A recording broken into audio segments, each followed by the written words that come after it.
আসসালামু আলাইকুম বন্ধুরা। আজকে রান্না করেছিলাম পেঁপে আর ডিম দিয়ে। তো এটা কমন রান্না, এটা সবাই জানে। তো আমি আজকে রান্না করেছিলাম, তাই আপনাদের সঙ্গে একটু শেয়ার করলাম। পেঁপে আর ডিম রান্না কিন্তু অনেক মজা লাগে, অনেক ভালো লাগে। এটা আপনারা সবাই জানেন, হয়তো সবারই পছন্দ এটা পেঁপে আর ডিম রান্না। তো চলুন কিভাবে রান্না করছি একটু শেয়ার করি। প্রথমে 3টা ডিম সিদ্ধ করে নিয়েছিলাম এবং পেঁপে ভাপ দিয়ে নিয়েছিলাম। পেঁপেগুলো ভাপ দিয়ে আমি ডিমের সাথে সবগুলো ভালো করে ধুয়ে নেব। সুন্দর মতো ধুয়ে নেওয়া হয়ে গেলে কড়াইতে তেল গরম করে একটু হলুদ দিয়ে আমি ডিমগুলো ভেজে নেব। ভাজার জন্য ডিমগুলো দিয়ে দিচ্ছি। আমার 3টা ডিম আমি সিদ্ধ করে নিয়েছিলাম। যার যা পরিমাণ লাগবে সে সেরকম ডিম রান্না করতে পারবে। তো আমি 3টা ডিম ভালোভাবে তেলে পুর ভেজে নেব।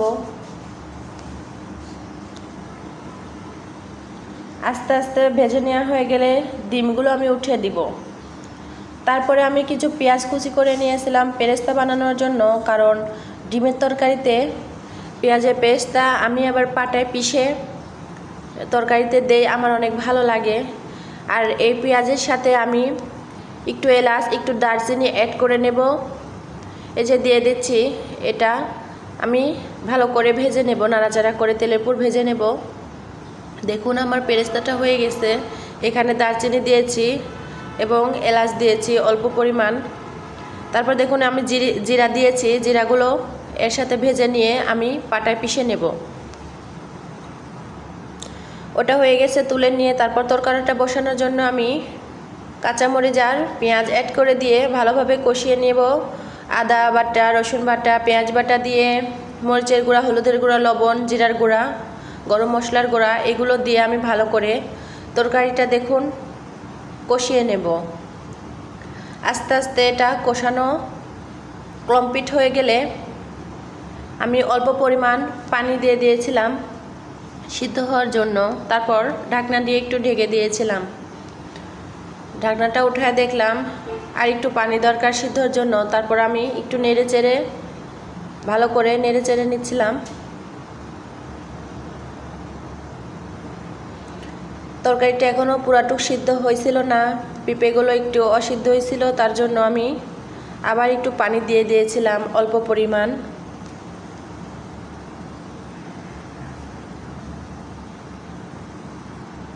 দেখুন তেল উপরে উঠে গেছে। তারপর আমি অল্প পরিমাণ পানি দিয়ে দিয়েছিলাম। তারপর আবার ঢাকনা দিয়ে ঢেকে সিদ্ধ করার জন্য রেখে দিয়েছিলাম।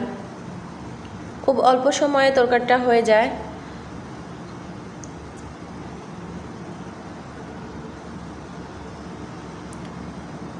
তো এই পর্যায়ে দেখুন আমার তরকারিটা পানি শুকিয়ে গেছে, তরকারিটা সিদ্ধ হয়ে গেছিল। তো আমি যখন পেরেস্তা পিষে পাটায় তখন আমি ভিডিওটা করা হয় নাই। এই যে পেরেস্তাটা পিষে আমি তরকারিতে দিয়ে দিচ্ছিলাম। তারপর অল্প পরিমাণ ঝোল দিয়ে দিচ্ছিলাম।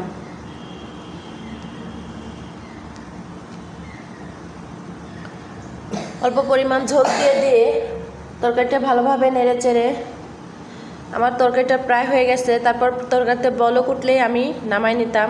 সবাই ভালো থাকবেন।